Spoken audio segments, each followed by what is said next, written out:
Hello everyone, this is तनु चंदेल और इस video में हम लोग पॉपुलेशन कंट्रोल मेजर्स के बारे में पढ़ेंगे, जो कि लास्ट टॉपिक है, जो आपका चैप्टर नंबर 2 है बुक 1 का, द वर्ड पॉपुलेशन।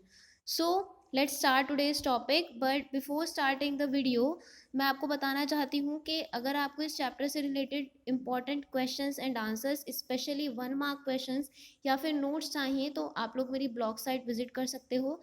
लिंक आपको नीचे डिस्क्रिप्शन बॉक्स में मिल जाएगा।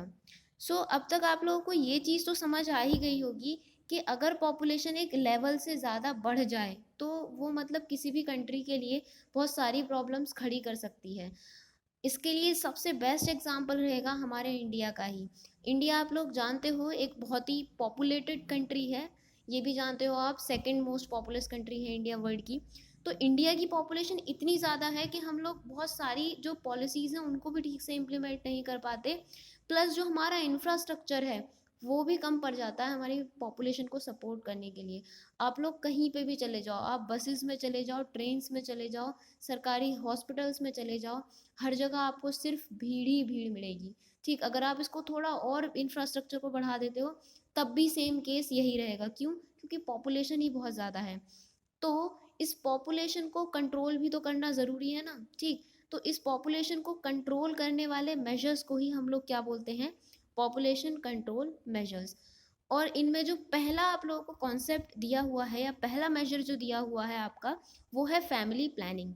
तो फैमिली प्लानिंग का मतलब क्या होता है? बहुत ही सिंपल सा कॉन्सेप्ट है।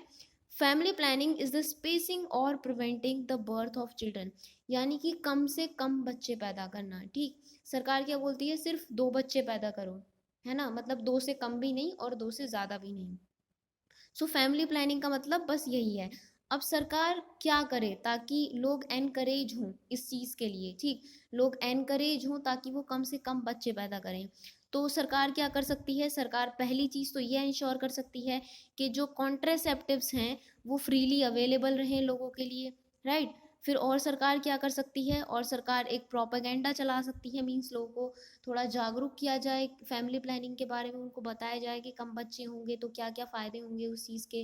राइट, ज़्यादा बच्चे हैं तो क्या नुकसान है उस चीज़ के। फिर क्या क्या एक और चीज़ कर सकती है, वो है टैक्स डिसइंसेंटिव्स। देखो, ये हम लोग पूरे वर्ल्ड की बात कर रहे हैं, वर्ल्ड लेवल की बुक है ये आपकी बुक 1। बुक 2 में हम लोग इंडिया स्पेसिफिक चीज़ें पढ़ेंगे।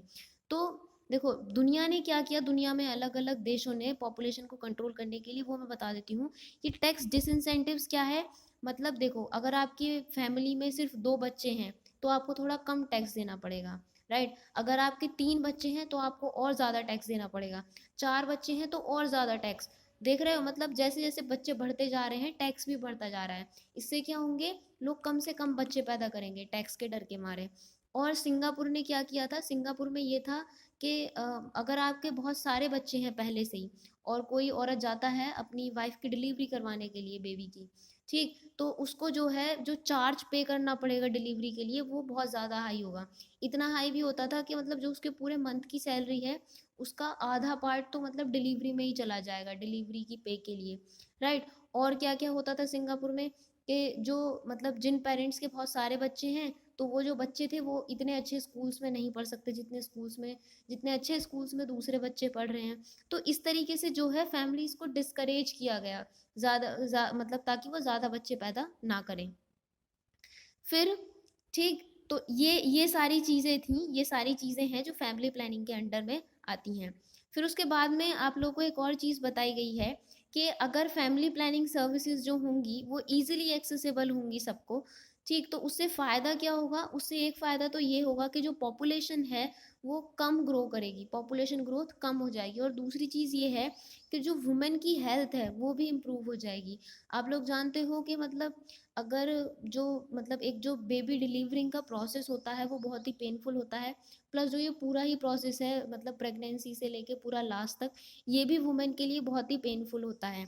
तो अगर वो बच्चे कम पैदा करेंगी तो ऑब्वियसली उनकी हेल्थ भी जो है थोड़ी इम्प्रूव होगी। तो यही जो है आप लोग की यहाँ पर बुक में लिखा गया है। फिर उसके बाद में जो हमारा नेक्स्ट टॉपिक है, जो नेक्स्ट थ्योरी दी गई है आप लोगों को इस बुक में, वो है theory of sir Robert Thomas Malthus. I am sorry it is not visible. So ये है theory of sir Robert Thomas Malthus. तो पहले मैं आपको दिखा देती हूँ कि ये सर रॉबर्ट थॉमस मालथूस कैसे दिखते थे। तो देखो ये हैं सर रॉबर्ट थॉमस मालथूस, ये इंग्लैंड के थे और इन्होंने पॉपुलेशन ग्रोथ पे एक थ्योरी दी थी।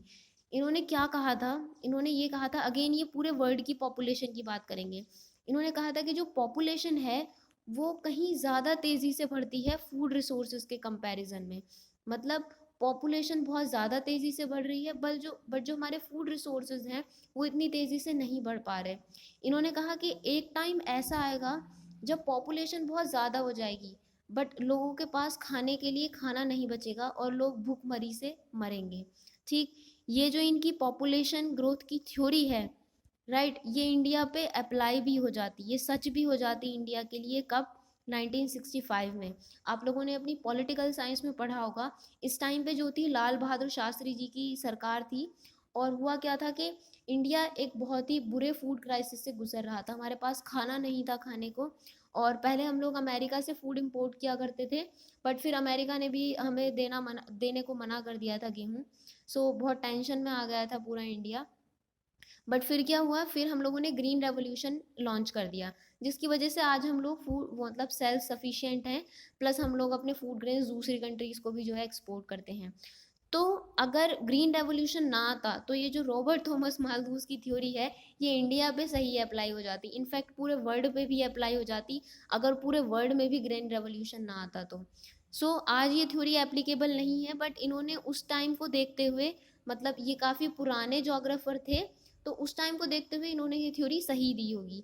Thomas Malthus in his theory stated that the number of people would increase faster than the food supply। वही चीज़ मैंने आपको बताई, पॉपुलेशन तेज़ी से बढ़ेगी, खाना इतनी तेज़ी से नहीं बढ़ पाएगा। Any further increase would result in a population crash caused by famine, disease और वॉर। और अगर फिर भी लोग पॉपुलेशन बढ़ाते रहे तो पॉपुलेशन क्रैश हो जाएगा, पॉपुलेशन मर जाएगी, या तो भूखमरी के कारण, फेमाइन, या फिर डिसीज़ फैल जाएगी। जैसे कि आप लोग इसको करंट सिनेरियो से भी लिंक करके देख सकते हो, आज हम लोग कोविड-19 से लड़ रहे हैं, राइट। तो मतलब हम इंसानों ने भी क्या कर लिया है, इंसान भी नेचर को पूरी तरीके से डोमिनेट करना चाहते हैं। हमने पता नहीं कितने जो जानवर हैं उनके हैबिटेट को जो है उनसे छीन लिया। तो हम लोग बहुत ज़्यादा डोमिनेट हो रहे हैं नेचर पे और हमारी पॉपुलेशन भी बहुत ज़्यादा बढ़ती जा रही है। तो डिसीज़, भगवान क्या चाहेगा, भगवान ये चाहेगा कि पॉपुलेशन और फूड के बीच में वो एक बैलेंस मेंटेन करके रखें। जब ये बैलेंस टूट जाएगा तो भगवान क्या चाहेगा कि मतलब एक ना एक चीज़ से तो बैलेंस बनाया ही जाए, राइट। या तो फूड सप्लाई बढ़ा दी जाए या पॉपुलेशन को ही ख़त्म कर दिया जाए। फिर वॉर भी हो सकती है। वॉर कैसे होगी? वॉर रिसोर्सेज के ऊपर हो सकती है। ठीक, ऐसा भी हो सकता है, इन्होंने ऐसा इमेजिन किया होगा कि खाना खाना मतलब अब नहीं बचा और दो कंट्रीज आपस में लड़ रही हैं रिसोर्सेज के लिए। ठीक, फिर इन्होंने क्या बोला, the preventive checks are better than the physical checks. देखो ये प्रिवेंटिव चेक्स क्या होते हैं?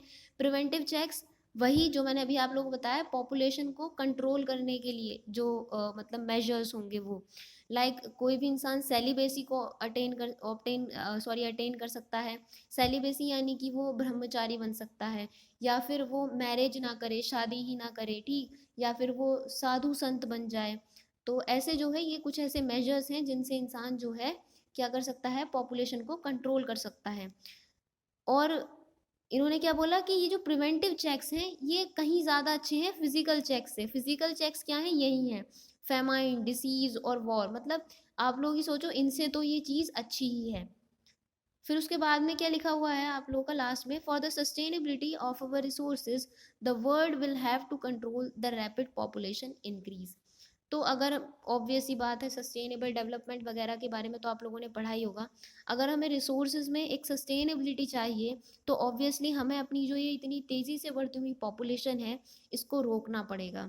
नहीं तो क्या होगा, पॉपुलेशन बढ़ जाएगी, पॉपुलेशन ज़्यादा होगी और उसको सपोर्ट करने के लिए हमारे पास रिसोर्सेज ही नहीं होंगे, खाना नहीं होगा, ठीक, इतने घर नहीं होंगे, इतना अच्छा पानी नहीं मिल पाएगा लोगों को।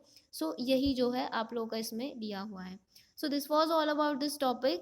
Thank you and have a great day.